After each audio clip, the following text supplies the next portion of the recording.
우리 한국교회는 성령의 충만함에 대해서 이해하는 것이 조금 다릅니다. 우리가 대한예수교 장로회, 장로교인들이지 않습니까? 우리 교회가 장로교회잖아요. 그래서 우리 장로교를 비롯한 오순절이 아닌 대부분의 개혁교회들은 성령의 충만을 무엇으로 이해하냐면 성화, 거룩해져 가는 삶, 이것을 성령 충만의 결과를 보는데, 그런데 순복음이라고 하죠. 오순절 개혁적 교회들에서는 능력 충만, 은사 충만, 이것을 더 집중해서 강조를 해요. 사실은 이 성화라는 것과 능력 혹은 은사 충만이라는 이 두 차원이 우리의 신앙에 있어서 적절하게 조화를 이루어져야 하는데, 그렇지 못하고 우리는 장로교니까 성화만, 당신들은 순복음이니까 오로지 능력만, 이렇게 한쪽으로 치우치는 경향이 있는 것은 좀 안타깝습니다. 교회가 정말 어렵고 위축될 때, 여러분, 우리가 무슨 좋은 프로그램들을 개발해 만들어야 하는 것도 아니고요, 교육을 강화해야 할 것도 아니고, 사회 봉사를 많이 해야 하는 것도 아닙니다. 물론 그런 활동들이 사회 속에서 교회의 존재감을 위해 당연히 해야 하지만, 그러나 근본 자체는 그것이 아니에요. 교회는 바로 성령의 충만함을 사모하고 그분이 오시기를 기다리는 일이 우선이 되어야 합니다.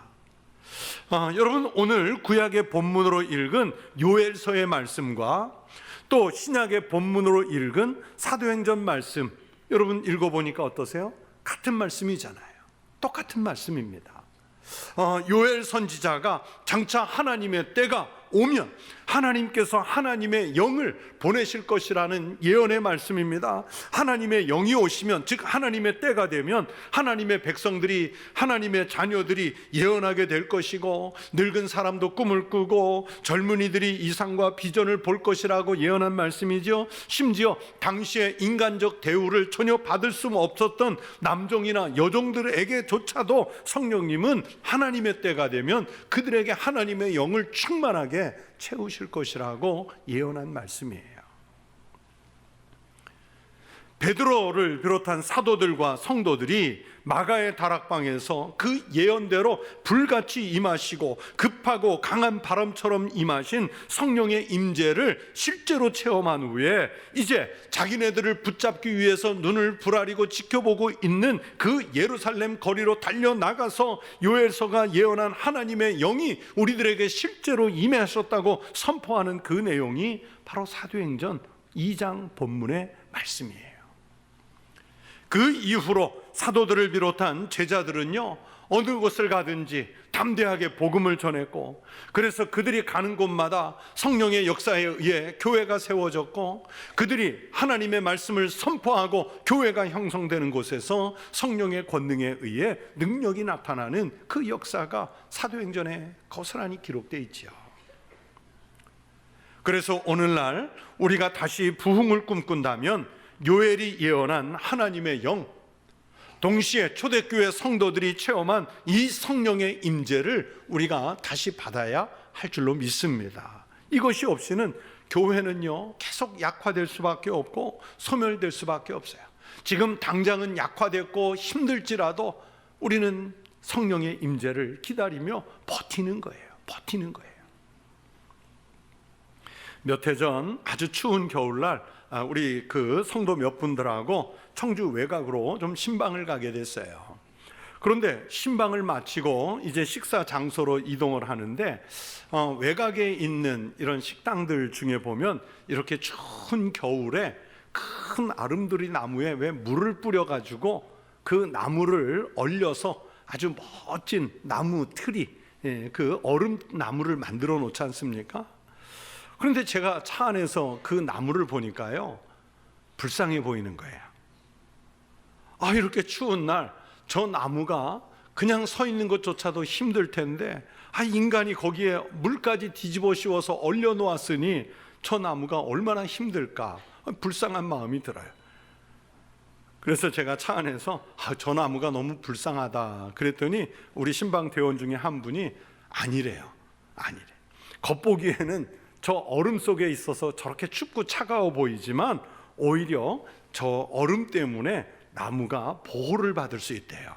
그게 맞는지 틀린지 모르겠어요. 그분의 이론인지. 근데 듣는 제 입장에서는 그 이야기를 듣고 나니까 그래, 알래스카의 그 얼음집 같은 그런 생각이 들면서 좀 안심이 되더라고요. 그 말을 듣고 안심이 됐어요. 자, 요즘도 입춘도 지났고 대동강물이 풀린다는 우수도 지났는데 이렇게 봄은 문턱에 다가왔는데 지난 두어 주간 동안에 이번 겨울에서 가장 길게 추운 날들을 보냈다고 하잖아요. 여러분, 이럴 때 우리 가까운 들판에 꽃이나 나무나 식물들은 어떻게 할까요? 날이 따뜻해질 때까지 버티는 거예요.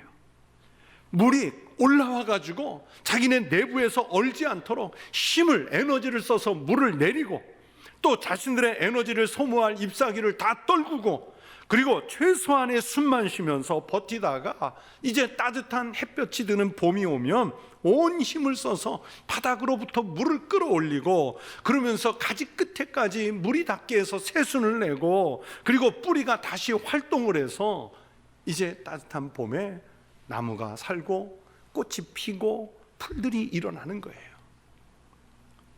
그걸 생각하면서 지금 우리 한국교회가 위축됐다, 부흥을 멈추었다, 신뢰가 없다, 온갖 구설이 있지만요, 여러분, 지금 우리는요 힘을 다해서 버티고 있는 거예요. 힘을 내는 거예요. 부흥의 겨울이 왔지만 다시 부흥의 봄 계절이 올 수 있도록 버티는 거예요. 이렇게 버틸 수 있는 힘도 우리 스스로가 내는 게 아니라 성령께서 주시는 거예요.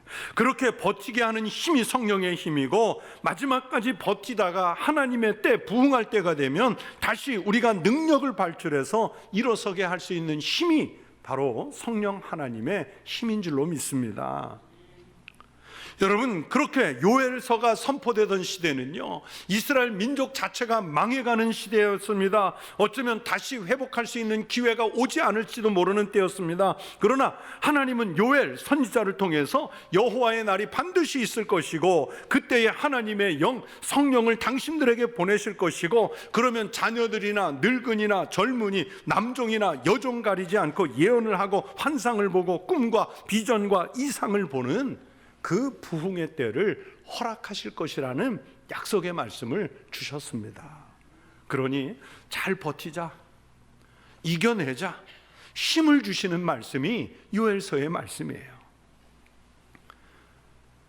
그렇게 숨을 주고 버티면 불꽃처럼 일어나는 순간이 있을 거예요. 그래서 사도들이 이 말씀을 마가의 다락방에서 은혜, 성령 체험한 후에 바로 예루살렘 길거리에 쏟아져 나가 선포하는 이유도, 이 말씀을 인용하는 이유도 지금은 교회라고 하는 존재가 아주 작고 미약하고 그리스도인이라는 사람들의 숫자가 불과 얼마 안 되지만 하나님의 영, 성령을 충만하게 받은 성도들이 있기 때문에 장차 앞으로 교회가 얼마나 힘이 있는 공동체가 될 것인지를 사도 베드로가 이 말씀을 인용해서 설교하는 거예요. 그래서 우리가 이런 믿음과 담대함으로 버텨야 하고 우리가 여전히 꿈을 꾸어야 하고 우리가 다시 부흥할 수 있다는 그 비전을 품어야 할 줄로 믿습니다. 여러분, 교회는 오직 성령의 능력 안에서만 부흥할 수 있고 교회는 성령의 은혜 안에 존재할 때 교회라고 할 수 있습니다.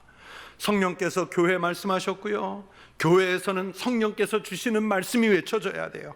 그래서 사도 요한은 요한계시록 2장 11절 29절 그리고 여러 곳에서 똑같은 말씀을 반복하지요. 귀 있는 자는 성령이 교회들에게 하시는 말씀을 들을지어다. 그리고 성령은 또 교회에 말씀하신 것처럼 교회에서 일꾼을 세울 때도 사람이 무슨 인기 투표에서 사람이 무슨 지명도가 있고 영향력이 있어 세우는 것이 아니라 성령께서 일꾼을 세우신다고 말씀하세요. 주를 섬겨 금식할 때에 성령이 이르시되 내가 불러 시키는 일, 즉 성령이 불러 시키는 일을 위하여 바나바와 사울을 따로 세우라 하시니, 성령은요 교회를 평안하게 하시고 하나가 될 수 있도록 인도도 하시죠. 평안에 매는 줄로 성령이 하나가 되게 하신 것을 힘써 지키라. 그래서 성령의 뜻을 구하지 않는 말씀이 강단에서 선포되지 않아야 하고, 일꾼도 자기가 원해서 세워지는 것이 아니라 성령께서 세우시도록 교회는 구해야 합니다. 성령의 뜻을 어겨가며 교회를 혼란하게 하거나 교회를 회파하는 것은 하나님의 몸을 훼손하는 것이고, 그것은 곧 성령을 해방하는, 심지어 부인하는 행위까지 됩니다. 여러분, 그런 면에서 여러분이 앉아있는 이곳 청복교회는 어떤 교회일까요? 청복교회는 어떤 교회일까요? 과연 성령에 사로잡힌 말씀이 있고, 또 성령의 뜻을 따라서 일꾼들이 이곳에 세워지고, 성령의 감동으로 우리가 평안하고 하나가 된 교회라고 자부할 수 있을까요? 아직은 미완성이지만 그래야 합니다. 반드시 그래야 합니다. 그래야 성령의 능력 안에 있는 교회가 될 줄로 믿습니다. 오늘과 다음 주일에 걸쳐서, 그래서 이 강단에서 성령의 능력 안에 있는 교회에 대해서 제가 몇 가지를 정리해서 말씀을 드리려고 합니다. 오늘은 두 가지를 말씀드릴 거예요. 성령의 능력 안에 있는 교회의 첫 번째 조건은 하나님의 주권을 인정하고 그 주권에 순종하는 교회입니다. 반복해서 말씀을 드리지만 사도행전 2장에 의하면 여러분, 교회는 성령님의 임재하심으로 태동했습니다. 교회는 그래서 삼위일체 하나님의 주권 아래에 있고, 또 주님이 맡기신 그 사명을 수행하는 공동체입니다. 모든 만물이 하나님이 창조하신 피조물인 것처럼 교회는 성령님이 창조하신 피조물이시기 때문에 성령께서 인도하시고, 성령에 의해서 교회가 유지되어야 하고, 성령의 뜻을 따라서 그 시대와 그 상황에 맞추어서 변화하는 공동체가 교회입니다. 여러분, 교회는 누가 구성합니까? 그냥 아무나 와서 이곳에 앉아 있으면 교회를 구성합니까? 아니지요.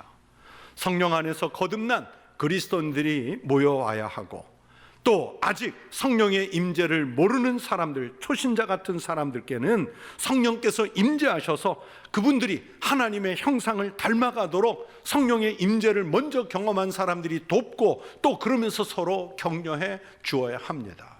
그래야 하나님의 주권 아래에 순종하는 교회, 거룩한 공동체가 될 수 있기 때문입니다.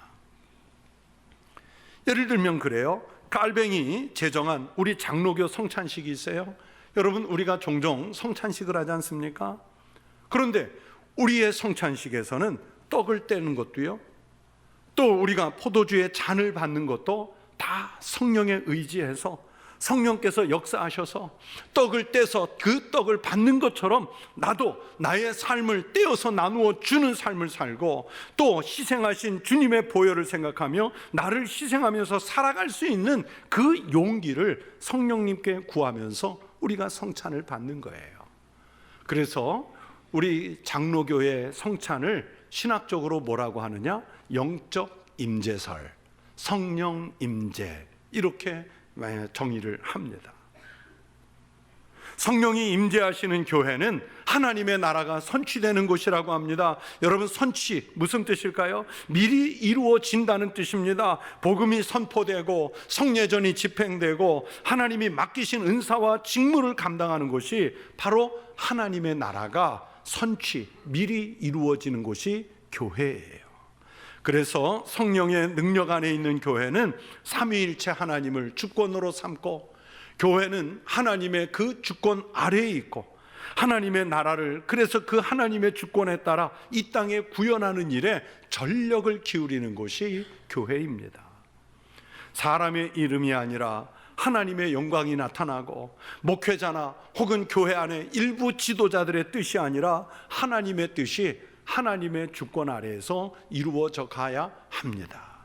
교회가 몇몇 사람들의 왕국이 아니라 하나님 나라가 될 수 있도록 우리는 성령의 기름 부으심을 받아야 할 줄로 믿습니다.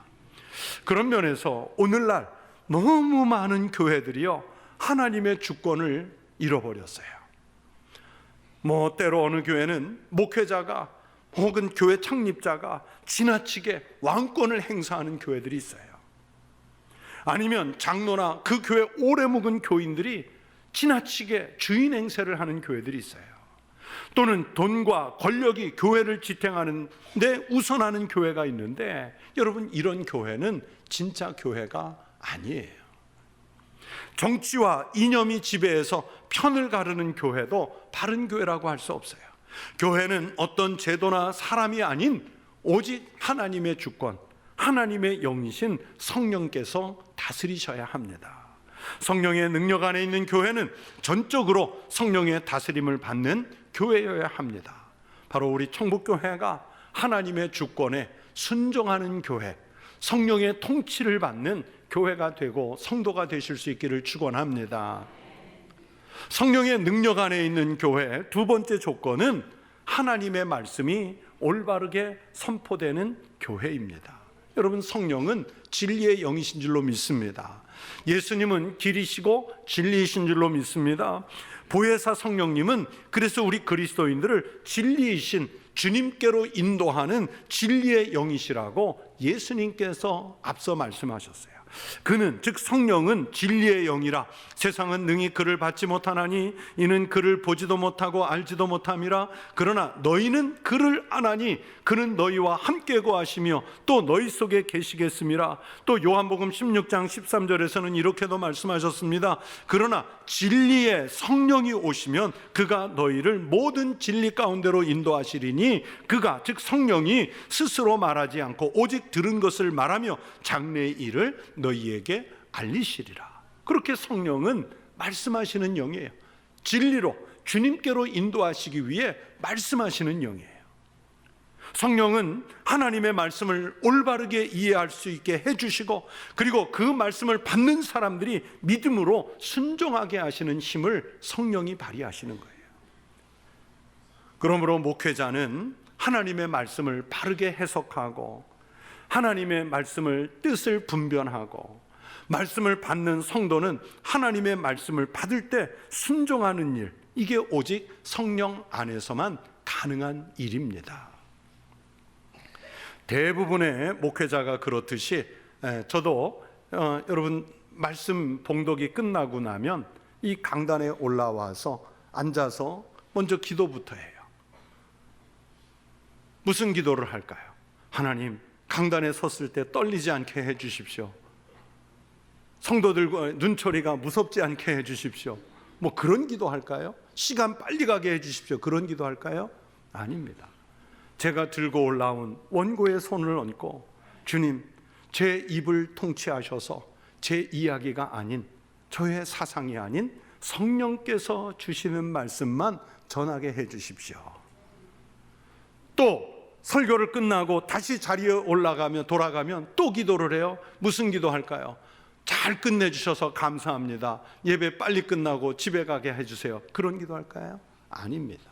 하나님, 우리 성도들이 말씀을 받았지만 그 말씀 속에 인간적인 요소, 이런 것들은 다 언어로 제해 주시고 오직 하나님의 말씀만 살아 역사하고 성령의 통치를 그 말씀 속에서 듣고 순종하는 우리 성도들 되게 해 주십시오. 이 기도로 저의 설교를 마무리하는 거예요. 그러면 여러분은 말씀을 받기 전에 기도하십니까? 하나님, 오늘 이제 하나님의 말씀을 받는 시간이 됐는데 제 심령의 밭이 가시밭길도 길짝밭도 돌짝밭도 아닌 옥토가 돼서 하나님의 말씀을 받을 때 30배, 60배, 100배의 결실이 있도록 해 주십시오. 그 준비 기도하시고 말씀을 받으셔야 하는 거예요. 여러분, 목회자인 저라고 해서 왜 저한테 정치적인 성향이나 경향이 없겠어요? 왜 제가 이 강단에 마이크 잡고 여러분에게 하고 싶은 얘기가 왜 없겠어요? 하지만 다 참는 겁니다. 참는 거예요. 성령께서 기뻐하시지 않기 때문에 참습니다. 그러나 정말 꼭 필요해서 입을 열게 하시면 성경을 근거로 해서 하나님은 말씀하게 하실 거예요. 반대로 내가 아무리 하고 싶은 말이 있다 할지라도 막아버리시면, 성령께서 막아버리시면 준비된 이야기라도 못하는 거지요. 말씀을 듣는 회중들은요, 자기들이 듣고 싶은 말만 들으려고 해요. 정치적인 지향점이 같은 이야기를 듣고 싶으시면 여러분 정치 집회에 가시면 돼요. 유튜브를 찾아 한두 번 들으면요, 알고리즘이 동일한 이야기를 얼마나 띄워주는지 몰라요. 그거 들으시면 돼요.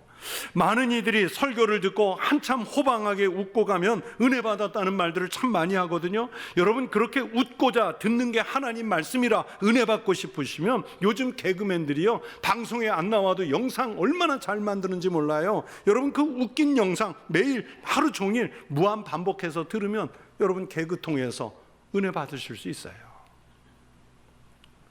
어떤 사람들은요, 이곳에서 말씀을 들을 때 무슨 교양 혹은 철학이나 인문학 이런 이야기를 듣고 하시는 분들이 있어요. 여러분, 물론 우리 기독교 신앙에서 인문학이라는 게 아주 중요한 요소이기는 하지만 그 자체가 복음은 아니잖아요. 하나님의 말씀을 선포하는데 도움을 주는 것일 뿐이지 그거 들으려고 오는 것은 아니잖아요. 그날의 말씀 중에 또 예화만 기억하는 이들이 있어요. 아마 오늘 말씀 듣고 간 우리 수많은 성도들이 오늘 저녁에 집에 가서 주일 예배 드린 거 가만히 생각해 보니까 뭐가 생각나느냐? 목사님이 얼음나무 얘기하신 거. 근데 왜 그 얘기를 하셨을까? 그러면 말씀 잘못 들은 거예요. 예전에 신학교에서 설교학을 배울 때 우리 교수님께서 그러셨어요. 예화는 그날의 설교를 들여다볼 수 있는 창문이라 그랬어요. 여러분, 창문을 통해서 안에 뭐가 있나 들여다보는데 도움은 주겠지만 그 창문으로 우리가 드나들지는 않지 않습니까? 그러면 예화가 하나님의 말씀을 좀 더 잘 이해할 수 있도록 돕지만 그게 본질은 아니에요. 죄송하지만 같은 목회자로서 많은 목회자들이 성경의 복문은 형식처럼 걸쳐놓고요, 자기 이야기를 해요. 그건 성령의 말씀이 아닙니다. 또 말씀에 대한 공부나 연구나 해석이 없이 그냥 교회 오래 다녔거나 성경 두세 번만 읽으면 알 수 있는 정도로만 이야기하는 목회자들도 많습니다. 여러분, 또 그러면 회중들은 참 설교가 쉬워서 좋다고. 그건 설교가 쉬운 게 아니라 준비가 안 된 거예요. 준비가 안 된 거예요. 그런 면에서 성령의 권능에 사로잡힌 교회가 되려면 우리 한국교회 강단이 새로워져야 합니다. 하나님의 말씀이 중심이 되는 교회, 하나님의 말씀이 강단에서 강력하게 선포되는 교회, 복음의 본질이 온전히 드러나고 복음을 실천하기 위한 삶의 노력이, 즉 성화가 핵심이 되는 교회여야 합니다. 강단에서 잘 준비된, 그러면서 성경을 통해 하나님의 영이 인도하시고 하시려는 말씀이 전해지고 성도들은 옥토가 돼서 그 말씀을 받는 이 상호 교류가 이루어져야 하는 거예요. 오늘 본문에서 하나님의 영이 임하시면 장래의 일을 말하고 이상을 꿈꾸는 것들은 이렇게 말씀하셨는데, 이게 무슨 환상을 보고 아니면 무슨 초월적인 초자연적인 것, 이런 것이 일어난다는 뜻이 아니라 이 시대에 필요한 하나님의 말씀을 보고 들을 수 있는 그 영이 임하신다는 뜻이에요. 교회는 바로 그런 곳이어야 합니다. 이제 말씀을 정리합니다. 종교개혁자 칼뱅은 기독교 강요에서 성령님을 내주하시는 스승, 내 안에 함께 거시는 스승이라고 그랬어요. 그러면서 만약에 그 성령께서, 내주하시는 스승이신 성령께서 역사하시지 않으면 교회는 아무것도 이룰 수 없대요. 그걸 어떻게 비유를 했냐면, 마치 태양의 광채가 맹인의 눈에 비치고 귀머거리의 귀에 소리가 울려 퍼지는 것과 같은 효과밖에 낼 수 없는 것이다. 해석하자면 성령님이 충만하게 임재하시지 않으면 교회는요, 아무것도 아니래요. 믿음을 품게 하시고 유지시키며 양육시키시며 든든하게 세우시는 성령의 역사하심이라고 우리 장로교를 창시한 칼뱅은 얘기했어요. 그런 것처럼 우리 성도 여러분, 성령의 능력이 없이는 교회는 아무 유익이 없습니다. 성령의 능력 안에 있는 교회는 예수님의 정신이 뚜렷하게 나타나야 하고 또 예수님의 삶의 향기를 나누어야 합니다. 우리 청북교회가 그렇게 성령의 권능 아래 사로잡힌 교회, 그런 신앙이 고백되는 교회가 되고 성도들이 되실 수 있기를 주의 이름으로 축원합니다.